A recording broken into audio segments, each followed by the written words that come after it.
You wasted your time then, didn't you? I did not. I did it because I got a fresh ass.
Everybody, it is 5:30 p.m. Colored People's Time, and I want to welcome everybody to Happy Hour. And the great one hasn't been happy today. System started messing up at the last minute, but I didn't have any work. Yes, indeed, Pugman. It's only early on Tuesdays and Thursdays. Part of the reason being is some people can't stay up that late, and then other people can't be here on a particular time. So if I do from 5:30 to 8 on Tuesday, I get a certain set of people that want the review videos, and then I have 9 to 12. So I try to get everyone in, which is why I changed my time from Thursday when I was running it from 9 to 12 to 5:30 to 8, so that way everyone can get in. So no matter what your schedule is, you can always see the great one. Now, folks, I'm going to begin with a little funny, all right? That's what I'm going to do. I'm going to start the show off with that. Now, if the internet starts messing up there, I got to get a new antenna for the system itself there. I got it on normal latency this time, so should not be any issues, but this thing definitely needs an antenna. But, you know, like I said, I'm running in a serious deficit on the channel, so I had to cut back on a few expenses, but it is what it is, and what it's going to be is what it's going to be. Great one. It is happy hour. Let's start pouring. Quick Punt with a $2 donation. I definitely appreciate that. Yep. Definitely am going to need a antenna for that, because part of the issue is the upload speed, so, but that's alright.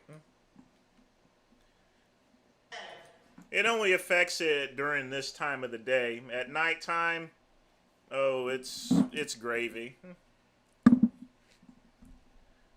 So let's get an outtake from Back to the Future. I don't think I'll get flagged for this, so. But now technically that is canon, because the reason why they did that is they wanted to imagine if Biff ended up being Marty McFly's son. Actually, I'm just kidding. I don't know why they did that for, I guess they did that for S's and J's, so.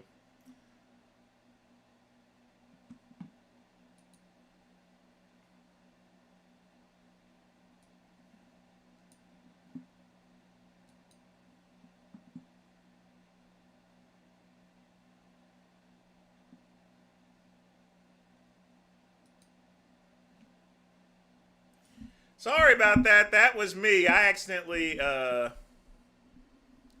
accidentally hit the wrong button there, folks. That, and I knew YouTube was gonna flag me for the video, so I just went ahead and rolled through it. So.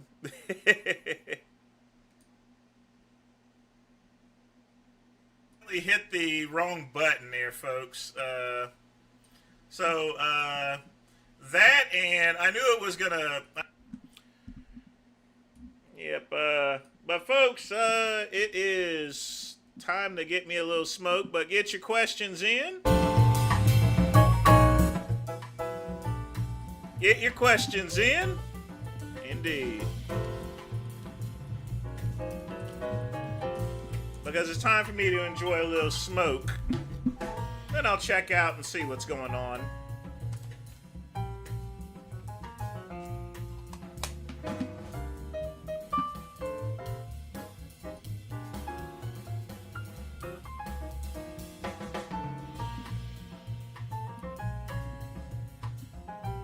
And it wasn't anyone else's content anyway.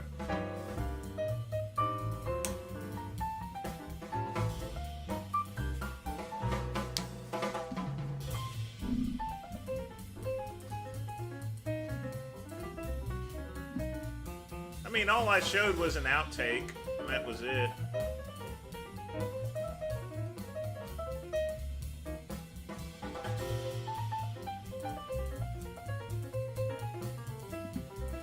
So let's see what's been going on the internet lately. I know my cousin was streaming, working out. I don't care what Always Marco's doing. I'm gonna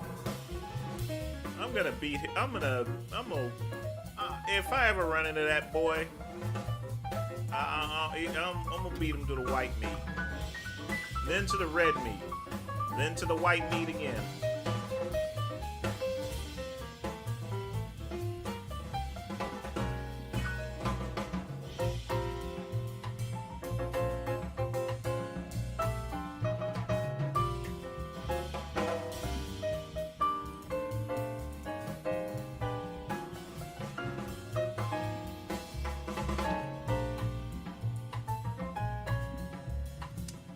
Oh yeah.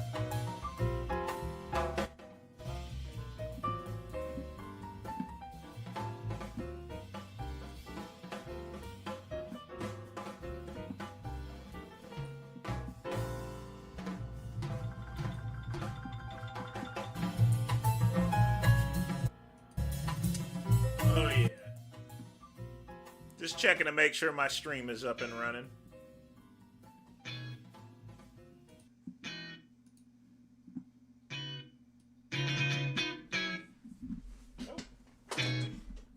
This.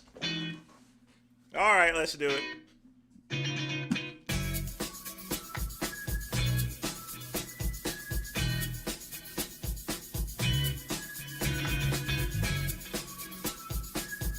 Let's do it with a cigar.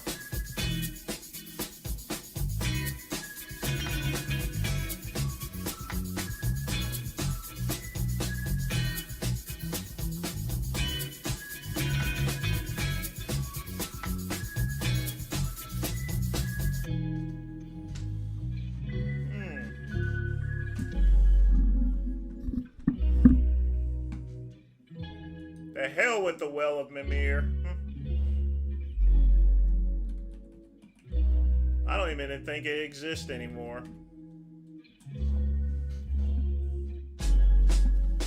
You want to know where the Well of Mimir is? It's right here, baby. Right there. Store's unavailable. He fucked it up, in other words.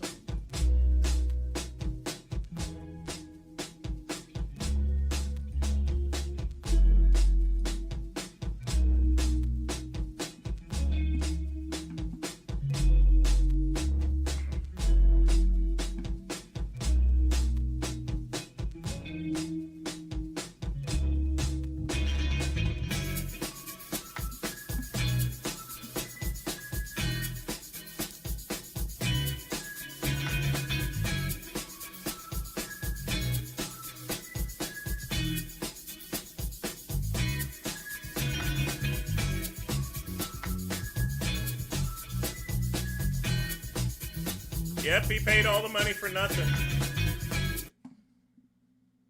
What happened to all the products? I don't know. Look, the thing about it is that you can give them a successful business. That doesn't mean they're going to be successful at it. I mean, that's just the way it is. Some things will never change. That's just the way it is. Oh, yeah. Let me sing that again one more time. That's just the way it is. Some people will never change. That's just the way it is. Oh, yeah.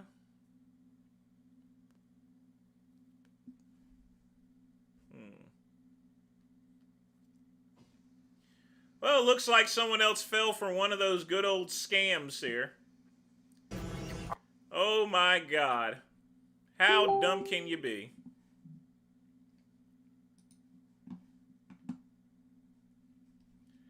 What you got, Ryan? What you got? Oh. All right, everyone. I hope everyone's doing all right.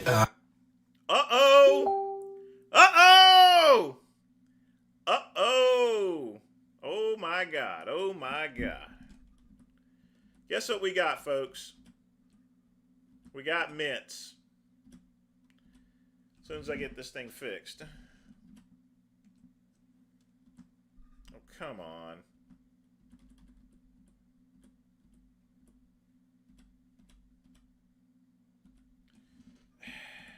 All right. There we go. Let's do this. So, looks like Wes Watson has been messing around again. Let's see what we got this time. Let's see what we got. Hey, what we got here? What are you doing? Today I want to get into an update in Wes Watson's civil case.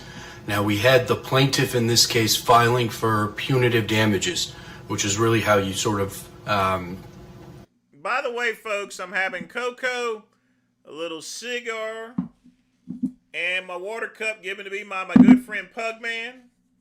Y'all be sure to thank Pugman. Thank everybody that has helped out and contributed, including Quick Pump, who started off the night with a donation. Definitely appreciate that here.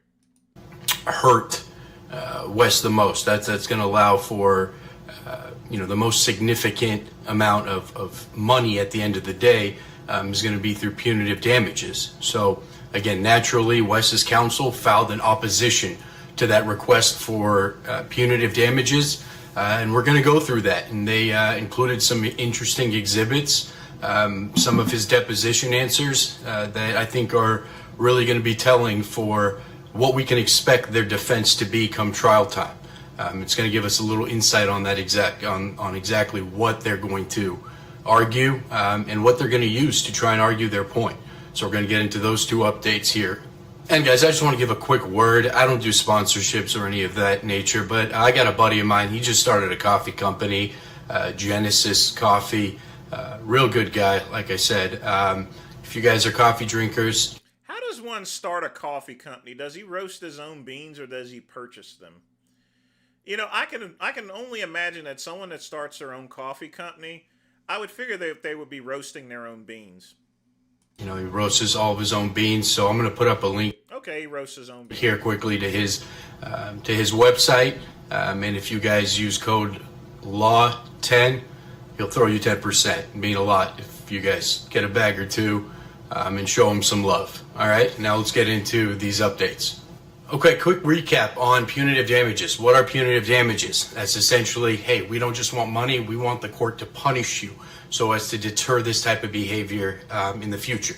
So there's a certain standard you have to meet in Florida to be able to request punitive damages, and it's a fairly a high standard to meet. So we're going to go into the memo here. I'm going to put up a copy line by line, so as we're going through it, we'll take a couple pauses, explain what they're talking about, but I think it's important that we go through this filing by Wes's counsel in particular in its entirety. And just a quick note before we start, the key issue here is not who wins the whole case, okay? This motion is much more narrow. The question is whether the plaintiff here... I'm gonna speed this up Hakeem Ibrahim has pled enough to allow for punitive damages. And again, punitive damages are really where you hurt the bank with the defendant here, Wes Watson. Okay, so now let's get into it. Okay, so the defendant, Wesley Watson, by and through undersigned counsel, files this memorandum of law in opposition to plaintiff's motion for leave to add a claim for punitive damages and states as follows. Okay, translation here, guys. Just judge, please don't let them add punitive damages. Okay, now we're going to jump into the undisputed facts. And watch the framing here, because this is where the lawyers sneak in the theme of their case. So, undisputed facts. The plaintiff chose to fly from his home state of New Jersey to confront the defendant, Wes Watson. The plaintiff chose to purchase a day pass at Elevation Fitness to confront the defendant, Wes. The video of the incident captured on the gym's surveillance system has been filed with this court and shows the following. A, the plaintiff, who is 6'7" tall, weighs 230 pounds with an athletic build, approached the defendant, Wes, while he is sitting on a bench. How would I rate the lawyer's suit? It's a little bit too small, actually. It needs to be double-breasted. Tie is not very well tied, but it could be just because he's sitting down. It's an expensive suit, but it's not properly tailored. I think it's too small. But he should have a double-breasted suit, given his size. He can't be wearing something like this. B, when the defendant Wes attempts to stand up, the plaintiff pushes him. Therefore, it is the plaintiff who commits the first battery. Okay, pause here, guys. The defense is trying to do three things at once here. One, he traveled to confront Wes. That implies intent. Two, he bought a day pass to confront. Again, intent. And three, they immediately argue the plaintiff committed the first battery, meaning that essentially the plaintiff started this. You know, he swung first. Also, it's not a coincidence the way that they're characterizing the plaintiff here. The 6'7", 230-pound athletic build, that characterization is not unintentional. Obviously, they're adding that to create this reasonableness of fear. The big right. Again, a 6'7" person against a 5'7" Watson. Yeah, I can understand. Your guy, more threatening, I had to defend myself. So this is giving us a glimpse as to exactly what the argument is going to be moving forward for Wes and his defense. The plaintiff then commits a second battery upon the co-defendant Dellis by pushing him. The defendant's allegation that his pushing of the defendants was to create space is laughable, since the plaintiff then steps forward to confront the defendants again. The defendant, Wes, then motions that he is going to strike the plaintiff with the weight belt that is in his hand, a clear warning. The plaintiff chooses not to retreat and leave the gym. He chooses... Well, he couldn't retreat the gym because y'all was beating the shit out of him. ...to continue and engage the defendants. The defendant, Wes, strikes the plaintiff with the weight belt. At this point, the plaintiff could have signaled he wanted to leave. He gives up, the fight is over, etc. However, he chooses to engage the defendants, lunges forward, and attacks the defendant, Wes. At this point, the defendant, Wes, has no alternative but to take the plaintiff down to the ground and strike him to make sure the plaintiff does not get up and attack him. Okay, so the entire defense narrative in bullet points is this. The plaintiff starts it, escalates it, ignores warnings, does not leave, keeps engaging, and Wes is left with no other alternative. Okay? Now, this is a punitive damages motion, so why are they basically arguing self-defense? Because if the court buys that this was justified defense, it is harder to claim that Wes acted with the type of outrageous misconduct that justifies punitive damages. Also note that they specifically say... The only problem is there's a video, and yeah, he couldn't retreat because y'all were already kicking the crap out of him. He had no alternative, and that they chose the words, strike him to make sure he does not get up. That is going to be one of the biggest fight points for the plaintiff, because in civil cases, how much force and how long did it continue can make or break punitive exposure. Okay, moving on, now we get into the law a little bit. Okay, so under Florida law, the purpose of punitive damages is not to further compensate the plaintiff, but to punish the defendant for its wrongful conduct and to deter similar conduct. In order to grant the plaintiff's motion, this court must make a preliminary determination of whether a reasonable jury, viewing the totality of proffered evidence in the light most favorable to move it, could find by clear and convincing evidence that punitive damages are warranted. Therefore, the standard is far greater than mere possibility that any jury could find an award of punitive damages is warranted. In this case, the defendant was minding his own business, getting ready to work out at his regular gym on a Sunday morning when he was assaulted by the plaintiff. The fact that the plaintiff ended up losing the fight that he started cannot be grounds for punitive damages. Okay, so let's get into that a bit. So in Florida, punitive damages require a showing of intentional misconduct or gross negligence, okay? So that's why we see him talk about the mere possibility versus clear and convincing distinction so much, okay? So in making its determination, the court should also take into account the totality of the... I mean, the lawyer has to think to himself, folks, I would seriously doubt they would believe the level of bullshit I'm writing up right now. But that's an attorney's job. So. Evidence. In this case, that evidence includes the defendant's testimony, which can be found in his deposition as follows. So what they're trying to, what the defendant's attorney here is trying to say, that the standard is not a mere possibility. We need clear and convincing evidence that this was intentional and negligent and went beyond any justifiable self-defense or any defense otherwise to justify those punitive damages. Okay, now moving on back to the memo here. In making its determination, the court should also take into account the totality of the proffered evidence. In this case, that evidence includes this defendant's testimony, which can be found in his deposition as follows. Okay, so now we're getting a glimpse as to what answers he gave in his deposition, his sworn deposition. Okay, so it says here, the question was, so it's your testimony that you thought a gangster was approaching you in the gym? Wes responds, a gangster who was coming to kill me, honestly, because I get death threats every day. Every day I get so many death threats. I thought for sure some gangster guy was going to come up after he put his hands on me, that he was going to pull a gun and kill me. Everybody has a gun in Florida. I really don't think people fight in Florida. There's guns everywhere. Okay, so on the one hand, the defense is trying to show state of mind. I received threats. I feared weapons. I feared serious harm. That supports a self-defense framing and undermines the idea that what happened was malicious for punitive. I mean, it makes him sort of sound like a pussy, but, you know. Damages purposes. Now, on the other hand, if the plaintiff's lawyer is competent, they're going to argue your fear wasn't based on what the plaintiff did in that moment. It was based on your general online beef ecosystem and assumptions. And punitive damages can turn on whether the conduct looks reasonable versus vindictive. Now, moving on. The memo goes on and says, as the court may know, the defendant West is a social media influencer who has a very significant online presence, which comes with many followers and unfortunately many haters. Several times during his deposition, he testified that he received a barrage of violent threats against himself and his family. At the trial of this matter, the defendant... I can understand himself, but I've never seen anyone ever threaten his family. In fact, I don't even know who his family is. I mean, that's a load of crap there, you know. Threats for himself, yeah, but you've threatened people, but I have never witnessed anyone threaten his family. Intends to introduce the direct messages from his Instagram as proof of these threats.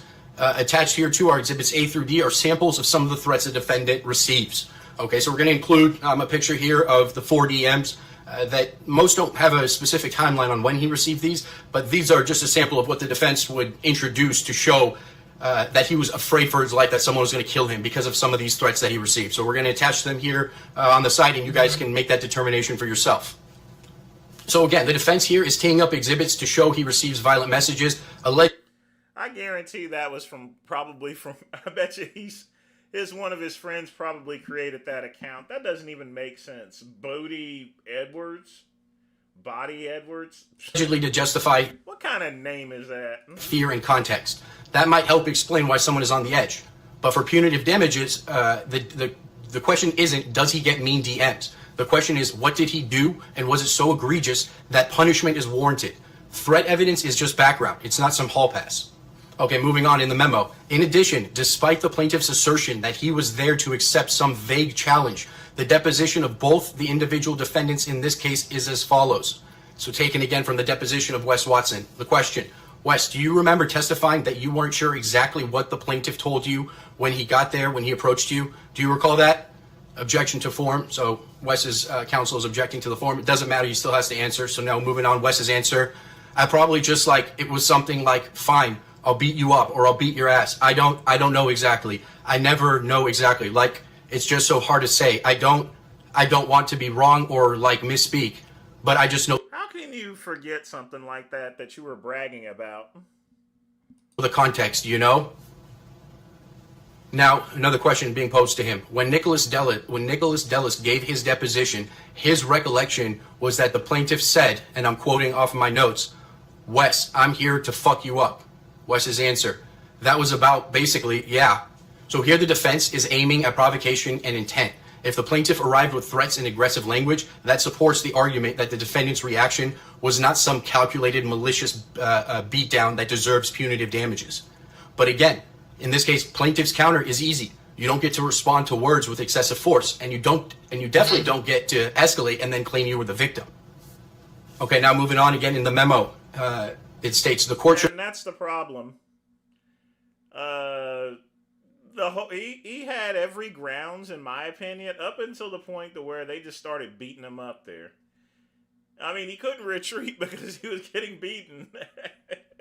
Should also take into account that the defendant, Wes, has pled Florida Statute 776 as an affirmative defense in this case.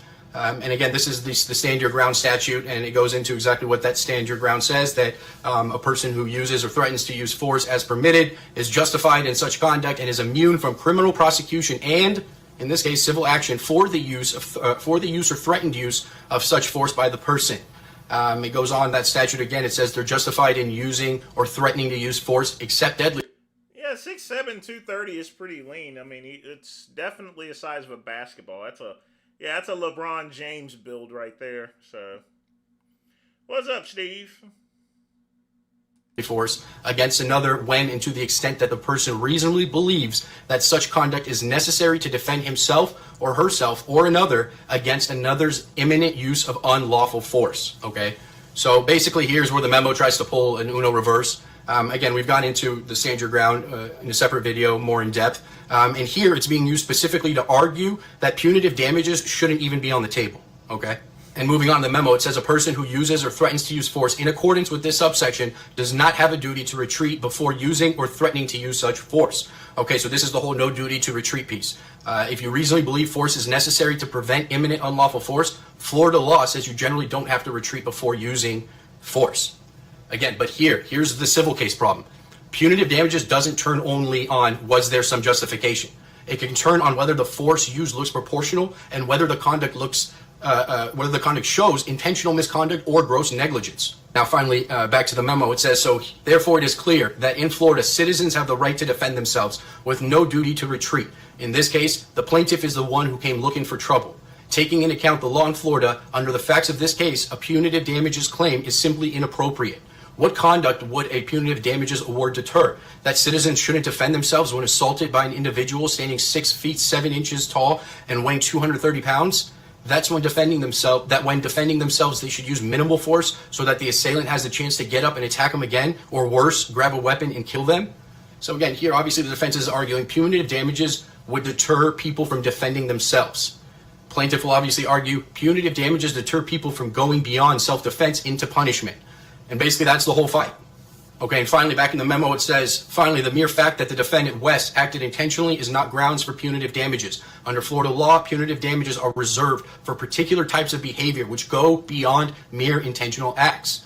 Okay, so that's a real concept in Florida law. Punitive damages are for conduct that's worse than just intentional contact. They're for truly blameworthy conduct. Intentional misconduct, or gross negligence proved at a high level.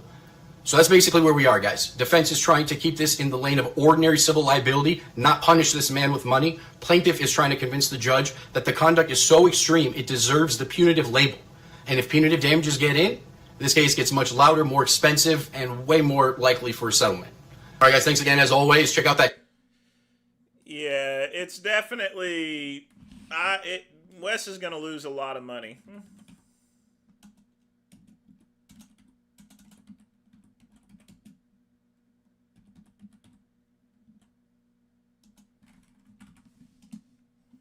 He's definitely going to lose a lot of money.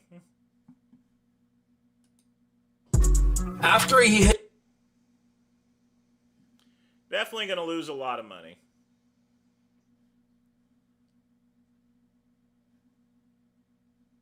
I mean, with all due respect,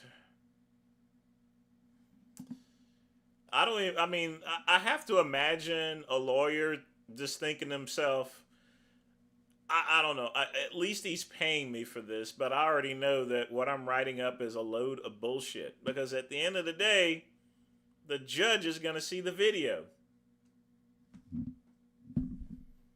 They're going to see the video. You're telling them all this. The only way that would not be struck down is if there was no video. If there was no video, or if the judge decided just to make a ruling without watching the video, that might work. The problem is there's a video. All right? They already have all the information. They already know that Wes was challenging people to come and fight him. You know? So, this is a damn video. I mean, seriously. Wes Watson has no strategy. He's just paying an attorney to just basically, it's like pissing in the wind, basically. That's the best way to describe it. He's basically pissing in the wind. At Vital Farms, we take transparency seriously. You should know where your food comes from. So I'm sitting here, I can't breathe. I'm laughing, dude. These guys at Vital Farms sat down in a meeting and said, let's try to convince them that linoleic acid is good for you. Dude, the video starts off like, omega-6 is vital for cellular function, and eating one of our eggs only accounts for 6% of your omega-6 fats. It's important to follow a healthy and balanced... Dude, it's hilarious, dude. Dude, this is how delusional and arrogant and psychotic these billionaires are. They think they're smart enough to gaslight you. They think you're stupid. They think, oh, we've been tricking these morons into spending $15 on these eggs for 10 years. What? Yeah, but your eggs are just as expensive, you nerve-wracking son of a bit. I mean, your eggs is just, what is this here?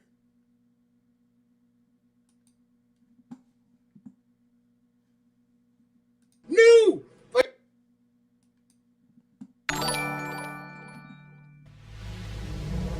Vince, can John Bravo attend the trial? Quick Pump with a $2 donation. Sure, he can attend the trial. Anyone can attend the trial. There may not even be a trial at all. There may be what's called a settlement and a plea deal. But I'm sure I can almost guarantee John Bravo is going to be down there to get the beautiful bean footage of him being hauled off. Just wait. Just wait. No! Like nigger. What do you... I can't. Let's see the other one. You don't know a motherfucking thing about us, nigger. You don't know nothing about us, nigger. Ryan.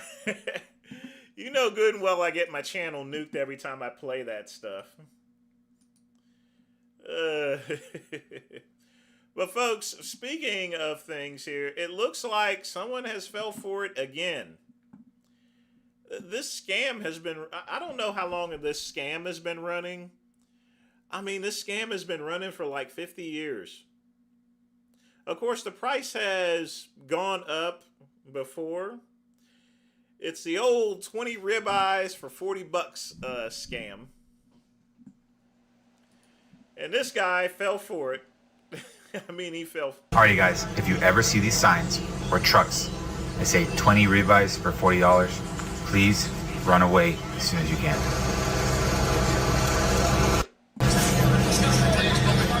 To a bigger and better location. Now, folks, here's the thing. These are mostly scams for people who think they're going to get big, juicy, 1-inch ribeye steaks here. Right here in Orlando. This is Greg Trzynski. Hold on, baby, hold on. Hey, Demet. Nice to meet you. Long line. Now, if you're wanting to know what's in the black box, that's the 20 ribeyes right there. That should give you a final warning there. They also try to sell nowadays chicken and other pork and other stuff there. So, here's your 20 for 40 right here. You're about $2 a pound for chicken and that's something. Big breakfast sandwiches, tacos. That's about what you'd expect for like a $2 steak, man. This is a $20 or the $40 box? Yes, sir. About what you'd... All right, so right off the bat, They're gonna let you know about these steaks, which trust me, are not worth $40. They're not even worth it by the weight. But that is how they get you for the next part. 20 for 40 might be a good deal. We are running some crazy low deals. And this is why you see everybody at more shop right here. This probably my steak that we have. And then my steak that we have. Yes, we will have kilos. Yes, a double mounted for the New York strips.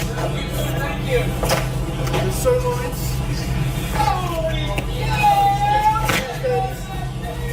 Basically, it's called upsell, but that's not the real scam. Absolutely not. We got your filet mignon, yeah? Sure, I could play that. In fact, let's play it now, actually. Because I'm trying to show you guys about the scam, but I'll hook you up quick, pump. I shall hook you up, my friend. My knuckle. What do we got?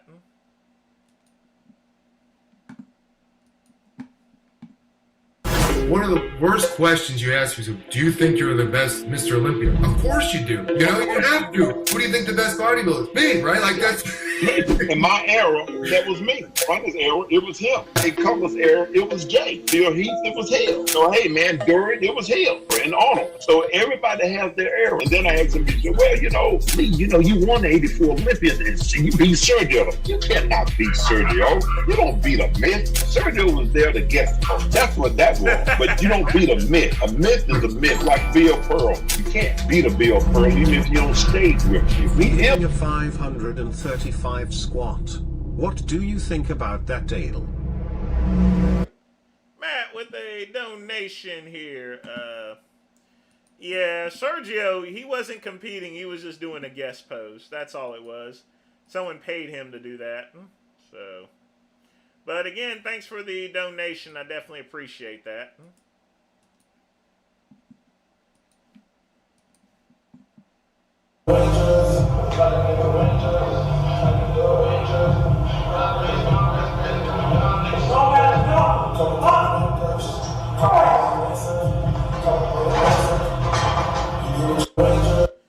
All right, Matt. Y'all give a hand for Matt there.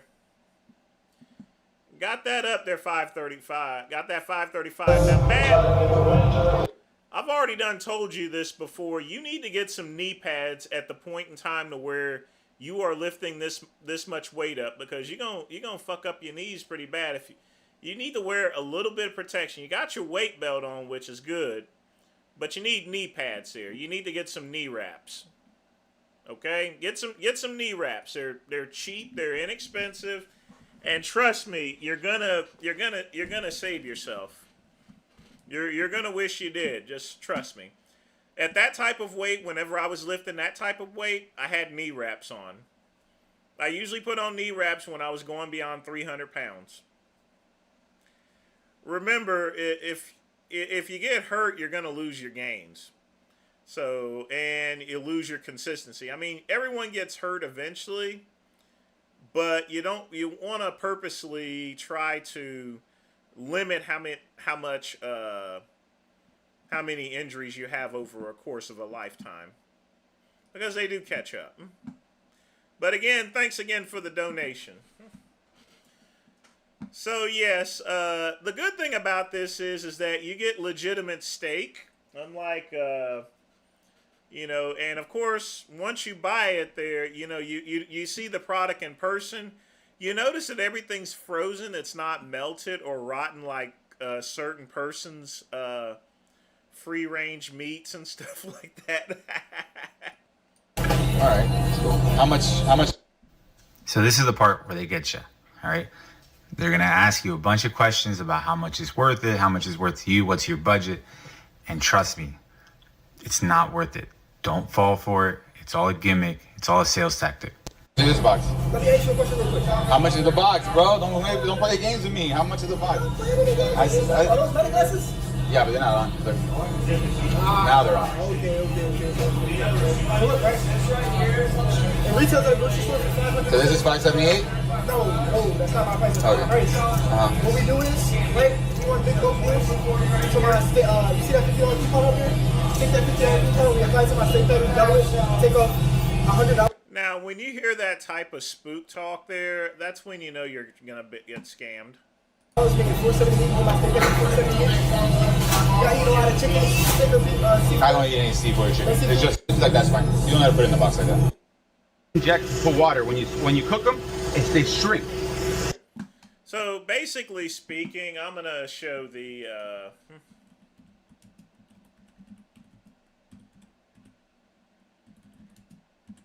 I'll show you what it is here, actually. And this always pops up. They did a news report there a while back. Here we go. Is this it? Here we go. If you listen to Cincinnati radio, you may have heard ads for a big steak sale in the parking lot of some local malls. So can you really get a good steak for just a few bucks in a parking lot? Consumer reporter John Matarise puts them to the test. Everyone loves a good steak, but steak can be expensive. So what about a $2 steak being sold outside some local malls? You may have heard the radio ads for parking lot steaks. 20 ribeyes for just $40 in this tent at the Tri-County Mall. We wanted to find out what kind of steak you get for $2, but we were pitched a lot more than just a $40 box, as the salesman tried to sell us $200 worth of steaks. In the end, I bought just the $40 box of ribeyes, then showed it to some mall customers. This doesn't look like a steak that I'd eat, honestly. Jennifer Wright and Shauna Parks were not very impressed. No, it looks like a hamburger patty. But are they any good? Well, we decided there's no better way to find out than go to a good local steak and burger place and have them grill one up. Here at the Urban Grill in Newtown, we compared our parking lot ribeye with a $10 supermarket ribeye from Kroger. Chef Rob Nugent found the parking lot steak really small, really thin. Rob tossed both on the flame, where our thin parking lot steak was dwarfed. It cooked to medium in just a couple of minutes. Really fast. The grocery store ribeye took another 5 minutes. Out in the dining room, there we go.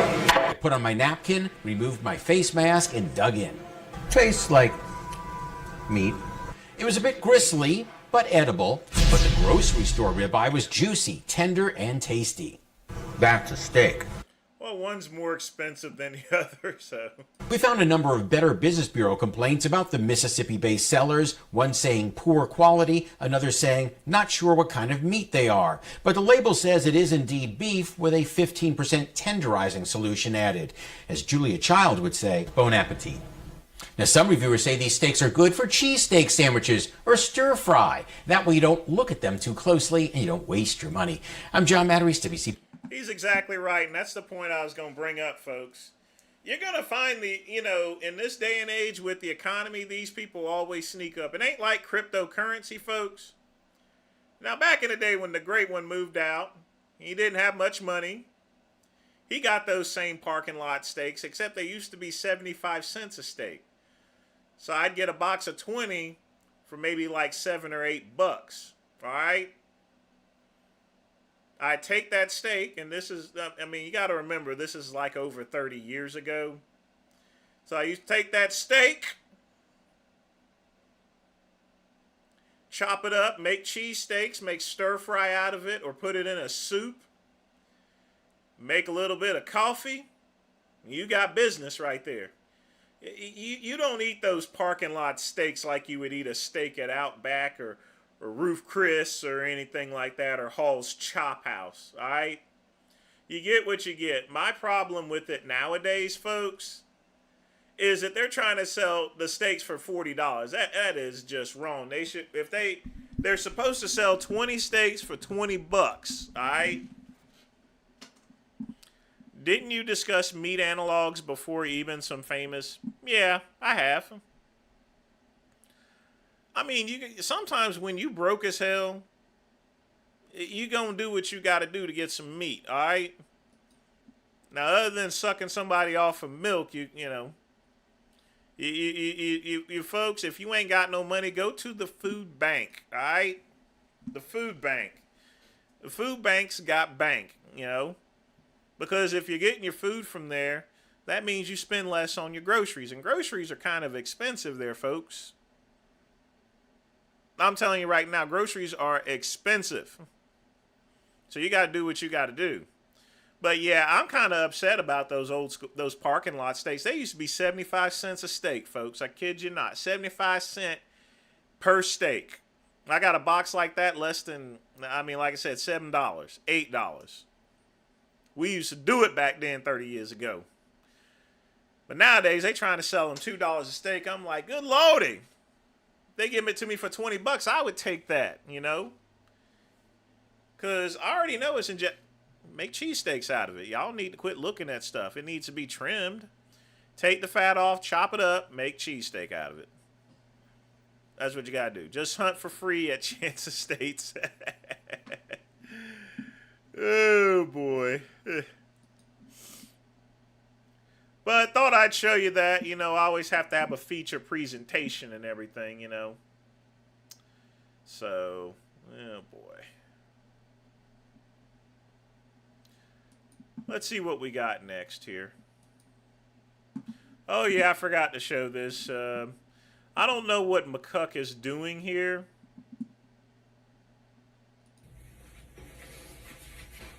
Got in last night. Literally the last couple of weeks have been just like literally insane. But I wanted to show you guys. I don't know what's going on with him. I guess why would he do this for? Why? This is my new black tar heroin face peel. I just love it. I'm a black tar heroin type of girl. But like literally, I've had nonstop dozens and dozens of DMs asking me about my watch.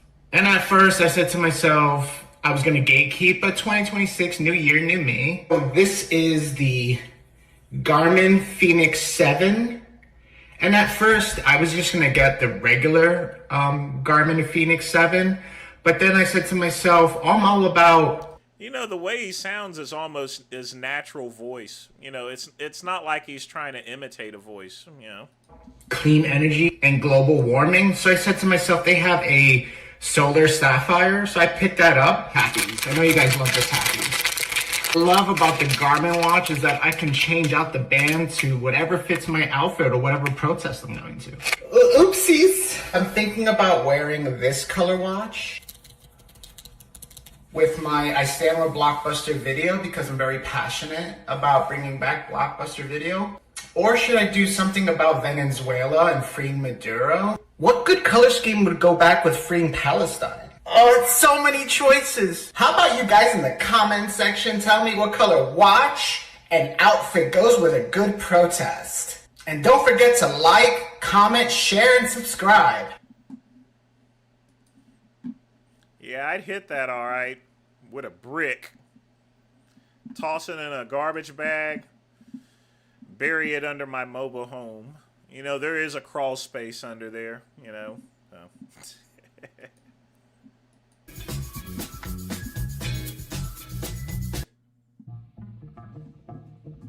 All right, folks, get your questions in. 7 minutes left.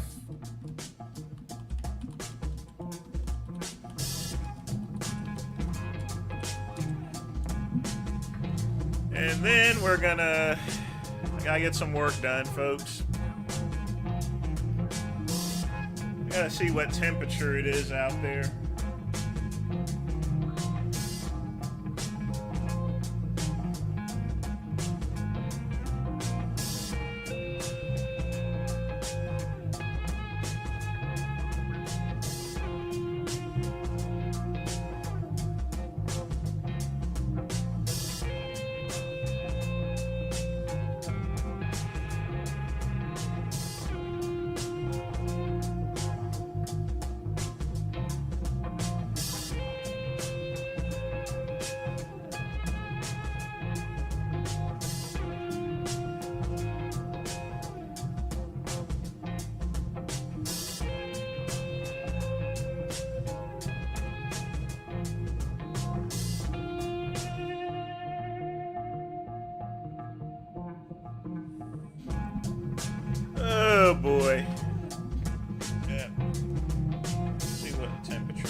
Oh, gosh. Yeah, we're not going anywhere. Too cold out. Way too cold. That was some cringe stuff by McCuck. I don't know.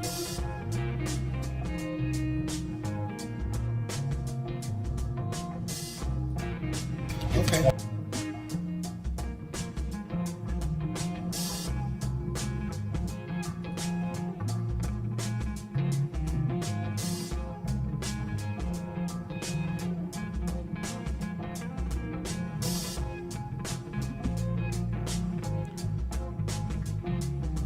Come on, folks, talk. God damn it.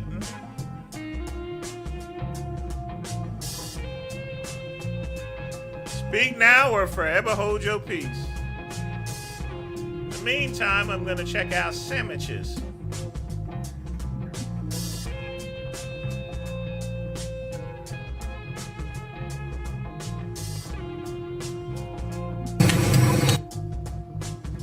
Or better yet, let's rate this food. Did Ray McNeil abuse Sally? We'll never know. Sure did get messed up here, Quick Pump. But I have to say, between two bodybuilders, I couldn't call Sally a battered housewife. I think it was mutual combat, to be honest with you. Mutual combat that Sally won. No, I never met either one of those two. They were before my time.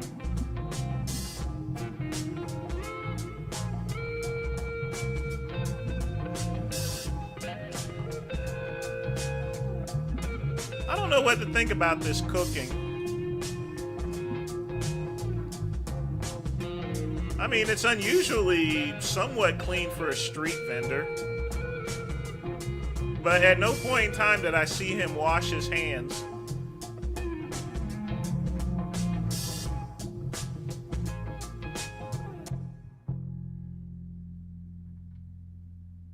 Well, remember, this is India, and, you know, the hygiene standards are not exactly great over there. Just keeping it real and telling it to you like it is.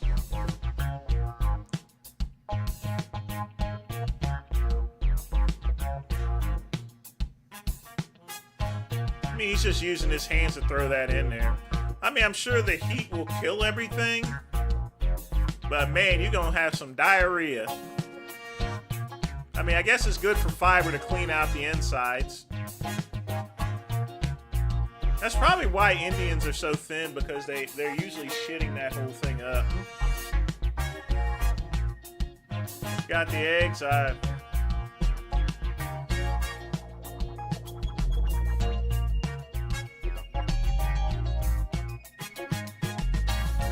You know, he is working up an appetite. You know, he is working up, working those arms a little bit. Of course, it's always got to come with bread or something. Oh, God, what are they doing?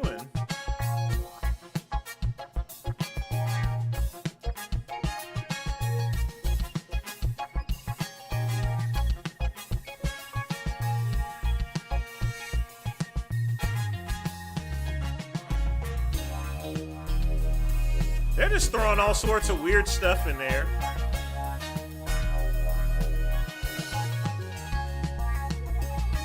Yeah, now it looks like doo-doo.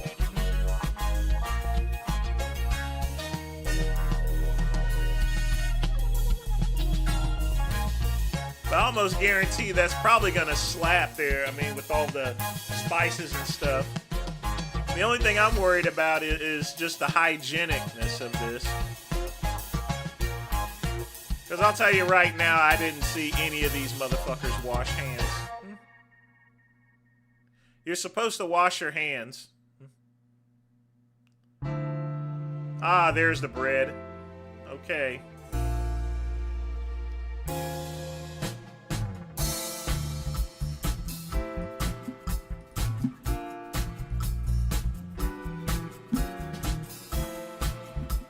That That's a pretty quick thing there, and I mean, I'm sure that can make a whole bunch of meals. But man, that curry gonna be off the hook. Like I said, I definitely get some shots here, you know. Before I go to India, make sure you get all your vaccinations and immunizations and stuff like that. Because you go over there and eat that stuff, I mean, I feel sorry for your colon, your stomach, and everything. Yo stuff gonna get pushed in like. Nah, I mean, I don't do spice. Yeah, you do. You going to. You're gonna. You ain't got no choice. But folks, that is the end of the show. It is 6:30. I want to thank Matt and Quick Pump.